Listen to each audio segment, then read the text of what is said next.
Hai sahabat, jangan lupa tekan tombol subscribe dan loncengnya ya. Dipastikan kamu akan terima informasi tentang video terbaru dari kami. Shalom. Halo, saya Lady Juwita Sidabuta. Saya akan bersaksi bagaimana saya mengalami pertobatan di dalam Kristus. Saya lahir dari keluarga yang beragama Kristen dan juga yang rajin ke gereja. Saya anak ketiga dari 7 bersaudara. Saya seorang anak yang merasa bahwa saya tidak punya masa depan. Gambar diri saya begitu rusak, hati bapak saya begitu pulih. Saya tidak mengalami kasih bapak. Saya tidak mengalami pemulihan dalam diri saya. Saya bertumbuh penuh dengan kekerasan, dendam, kemarahan. Saya menyimpan semua luka yang terjadi, bahkan yang terjadi di keluarga saya. Saya marah kepada diri saya sendiri, kenapa aku terlahir, kenapa aku hidup dengan begitu buruk di pandangan orang-orang. Saya begitu marah kepada keluarga, dengan keadaan keluarga, dan saya dendam, saya benci kepada keluarga, sampai saya punya inisiatif untuk meninggalkan keluarga. Itu saya simpan sendiri dalam hati saya. Orang tua saya tidak mengetahuinya, keluarga besar pun tidak mengetahuinya. Saya menyimpan. Tetapi di depan orang-orang saya mencoba berlaku baik atau munafik. Saya seorang yang juara sejak kecil, SD, SMP. Tetapi dalam juara pun saya merasa tidak dihargai. Itu membuat saya minder, malu. Ada keangkuhan dan kesombongan juga karena hal juara. Sampai saya kelas 3 SMP, saya frustasi dengan yang namanya juara dan pendidikan. Saya merasa tidak perlu saya untuk mendapatkan juara, tidak perlu saya menggapai pendidikan. Tapi saya harus lanjut kepada SMA. Di SMA, saya pun mengalami yang namanya marah, dendam, minder. Yang sering terjadi sama saya adalah rasa tidak percaya diri dengan keadaan saya. Sampai tamat SMA, saya mau melanjutkan perguruan tinggi negeri, saya mau mengikuti ujian. Orang tua saya membawa saya kepada perdukunan, memberikan satu pegangan dari dukun agar saya bisa terlindungi, aman, agar saya menemukan yang namanya keberhasilan saat ujian. Ternyata itu tidak membuat saya berhasil. Saya akhirnya pergi ke Medan untuk mengikuti ujian. Ketika saya pergi ke Medan, ikuti ujian, saya gagal di dalam ujian saya. Saya mencoba beberapa kali seleksi, beberapa kali tes SBM, PTN, saya tetap gagal. Dan kakak saya kebetulan di Medan, kuliah di Medan, membawa saya ke tempat pelayanannya. Ketika saya dibawa ke tempat pelayanannya, saya merasa tidak nyaman.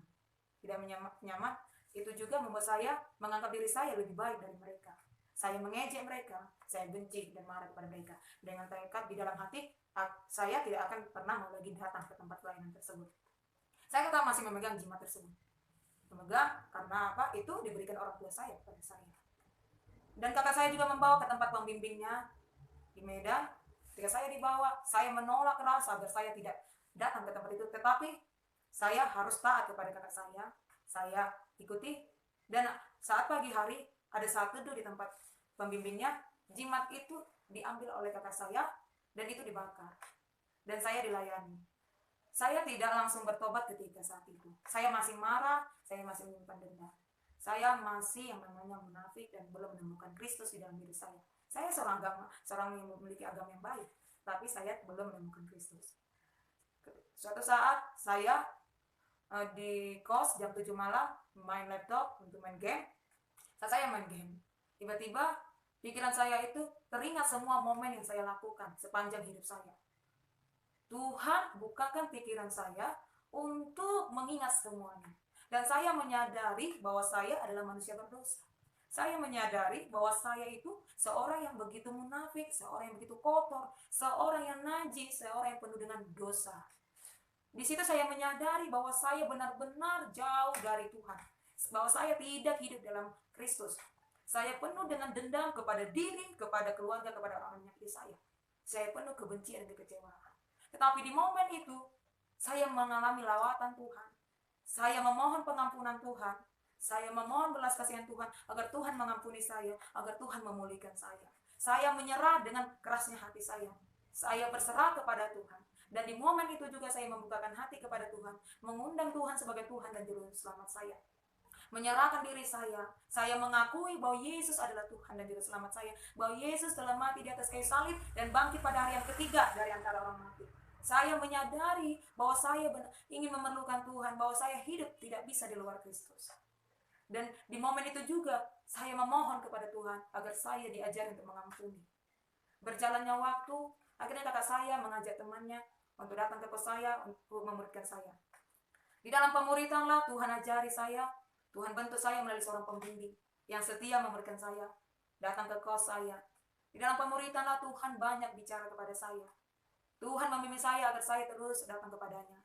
Ketika saya mengalami Tuhan, di saat itu juga ada gairah dalam hati saya untuk berdoa, baca Alkitab, mengalami persekutuan bersama orang-orang percaya. Saya yang dahulu jauh dari Kristus, tetapi oleh kasih karunia Tuhan diperdamaikan. Saya mengalami kasih Bapa, saya mengalami gambar diri yang pulih, saya dipulihkan. Saya diajari untuk mengampuni orang-orang menyakiti diri saya dan berdamai dengan mereka. Saya diajari untuk melupakan hal yang lalu. Itu semua karena kasih karunia Tuhan kepada saya. Bukan karena perbuatan saya, namun karena kasih karunia Tuhan. Di dalam Kristus Yesus saya menemukan tujuan hidup saya. Saya menemukan panggilan saya. Saya menemukan siapa Bapa surgawi. Saya menemukan kebenaran hanya dalam Kristus Yesus. Ketika saya mencoba menjauh, kasihnya tetap ada pada saya. Dia menarik saya kembali. Betapa berharganya saya di hadapan Tuhan.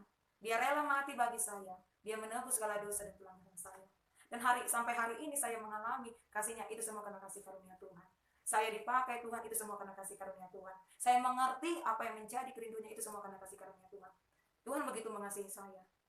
Ketika saya mengharapkan pujian dari manusia, ketika saya mengharapkan pengakuan dari manusia, ketika saya merasa kesepian, ketika saya merasakan kekecewaan, saya ditegur oleh Roh Kudus. Ada Bapa surga yang begitu mengasihi saya. Ada Bapa surga yang begitu menyayangi saya. Karena saya dapat bangkit berdiri. Semua karena kasih karunia Tuhan, karena kemurahan Tuhan. Semua karena pertolongan Tuhan.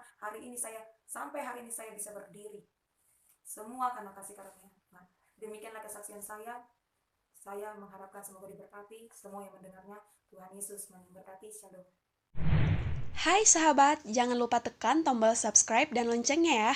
Dipastikan kamu akan terima informasi tentang video terbaru dari kami. Shalom!